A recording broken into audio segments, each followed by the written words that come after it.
It is just peak. It was a meme before, but now it's peak. A new chapter dropped, and it's everything I ever wanted in a Sojo versus Chihiro fight. I kid you not, I read Kagurabachi chapter 17 and immediately thought to myself, I have to make a video. That's how goated this is. You know, it's an amazing chapter if it could get my lazy ass back to work. So tell you what, like the video and subscribe and all that other stuff, and let's quickly get into the Kagurabachi chapter 17 review, because I can't waste any more time. I have so much more to say.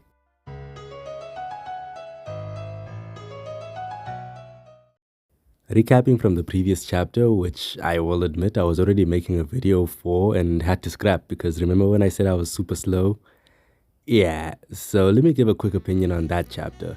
Chapter 16 is easily in the top 3 Kagurabachi chapters. The team lost and got put on a whole clothing line of shirts despite my trust in them, and Sojo showed just how much of a demon he is.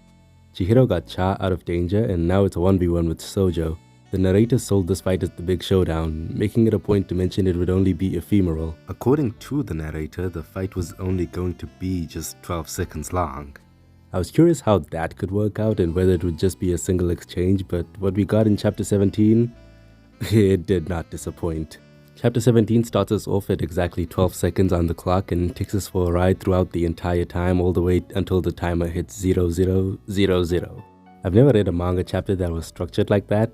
The big fight is just 12 seconds long and the entire chapter is a countdown to our result. The match was down to the wire, down to the very last second. It was honestly such an enthralling fight, but that's not all it is. For starters, the fight is split into 2 different sections because due to time constraints set by the plot, Chihiro and Sojo can't really conversate on anything anymore, so they have to do the classic anime understanding each other through the clashing of their blades thing.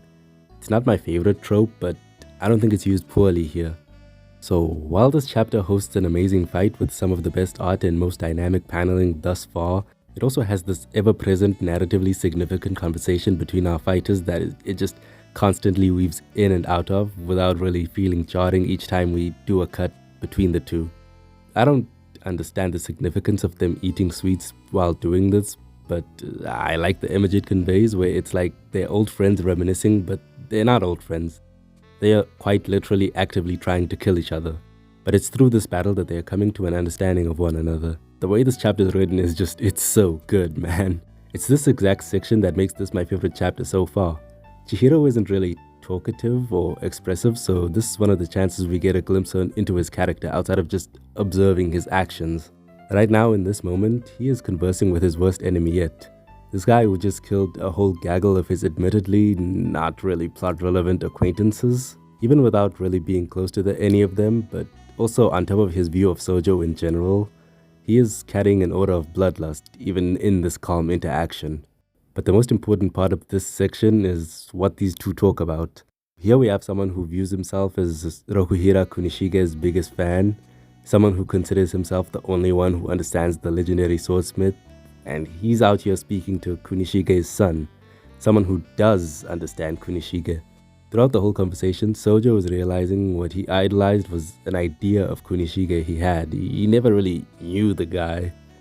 But simultaneously, Chihiro is understanding that he only knew Kunishige the man, his father, not Kunishige the swordsmith. Sojo says something that I really felt while he's rejecting the idea of Kunishige that Chihiro knows. He says neither of them are the only ones who can speak for Kunishige. Kunishige isn't alive to speak for himself anymore, so really anyone could interpret any experience they had related to Kunishige and spin it in a way that fits their narrative. And this is what this battle is. Sojo was fighting because of his fascination with the legendary swordsmith whose swords are so powerful that 6 of them were enough to end a whole war. And Chihiro was fighting to protect the image of his knucklehead father who always had the good of people in mind despite the fact that those swords he forged could just as easily harm those people he wanted to protect. This whole section of the chapter culminates in Chihiro accepting Sojo's idea of Rokuhira Kunishige and the fact that they both speak for him, but he's still insistent that the Kunishige he knew was the truest version of his dad.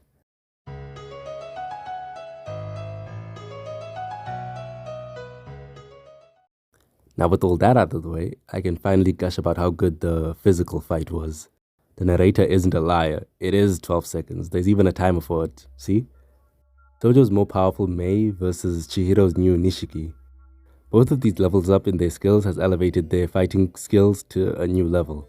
It's the whole reason this fight is only 12 seconds. They're moving at crazy speeds and whoever ends up faster than the other just wins. So whose level up is just a step above the others. I really love the clash during the second page where the second panel contrasts Chihiro's calm bloodlust with Sojo's chaotic bloodlust. The result of this clash is in Chihiro having to sacrifice his arm so he escapes Sojo's attack now that Sojo is faster than him. But to somehow maintain his speed advantage, Sojo can't really use any other techniques because he'll lose speed, and in this current fight, that's pretty much giving his opponent a free hit on him, so he doubles down. He cloaks himself in twice the spirit energy his body can hold. Not a good decision in the long run, but he isn't on the cover of volume 1 of the series, so I don't think he's gonna live long enough to regret that. No, because Chihiro just casually blitzes him, and apparently he lives under the philosophy of an arm for an arm, because once he outspeeds Sojo, he's able to sever his arm. Apparently Chihiro saw that he is actually on the cover of the first volume, so he dumps the entire clip, cloaking himself in 3 times the spirit energy his body can hold. If you're a mathematician, you'll notice that 3 is quite notably larger than 2, so this speed gap makes sense. The pain he's going to be in after this fight is also going to make sense, but now I'm just putting the cart before the horse. Sojo is still able to follow Chihiro's movements, and that's probably why he only lost an arm. It's also precisely how he's able to tell where Chihiro is going to attack from next and preemptively swings his sword at that location. Now, in a normal situation, Chihiro would have run into the arc of Sojo's attack like an idiot and received the JJK manga event special. But now, Chihiro displays his battle IQ, where he just apparently read Sojo's next attack on some Daigo Umehara and did the thing Sojo opted not to do. Basically, Chihiro used another technique which put strain on his speed technique, resulting in his speed drastically dropping, making it so Sojo's attack was just too fast and too early to get to him.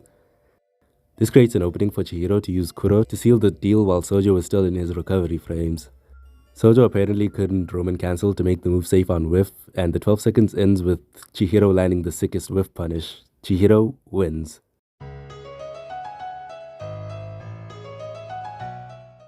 It was honestly such a breathtaking action sequence which I can't wait to see get animated because I believe in peak. They'll get picked up for an anime sooner or later.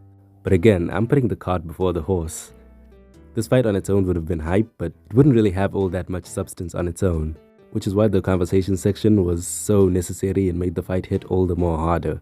Chihiro stepping up his game directly ties in and happens once he accepts Sojo's words but decides there why he has to make him stop being alive.